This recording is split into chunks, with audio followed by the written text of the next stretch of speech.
everyone deals with grief in different ways, and for children, it can be especially tough because they don't always have the words to express what they are feeling. We are joined by Cheryl Scaglione from Hospice House and volunteer Elizabeth Garland to tell us about a special camp designed to help kids cope with those big emotions. Good morning. Good morning. Thanks for having us. Well, thank you all so much for being here and for putting on this camp for kids who have gone through loss and possibly trauma from that loss. Do you want to talk about what this camp does? Sure.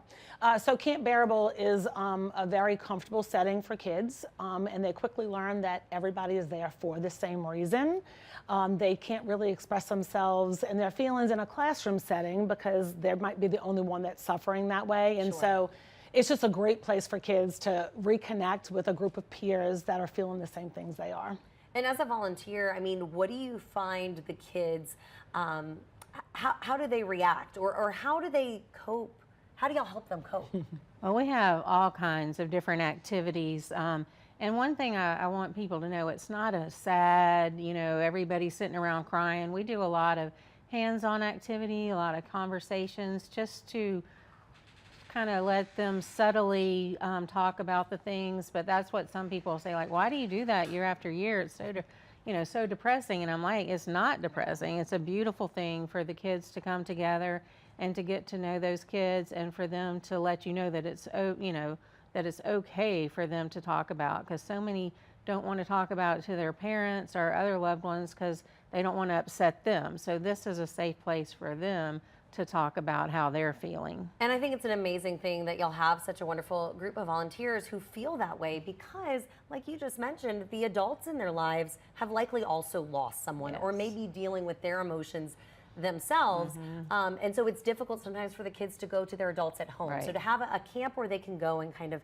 sort out those feelings, really be free to feel those feelings. Right, exactly.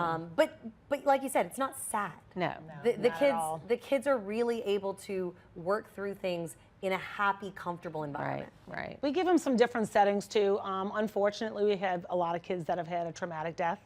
But we have the sheriff's department, the local fire department, the ambulances, and they bring all their equipment out there and the kids climb all over it and they talk with them and they talk with the dog and everything. And one of the officers, I was thanking him for coming, and he said, oh, the kids love all this. And I was like, but you're not everybody's friend here. Like, some of these kids, their first encounter with a first responder has not been a good one.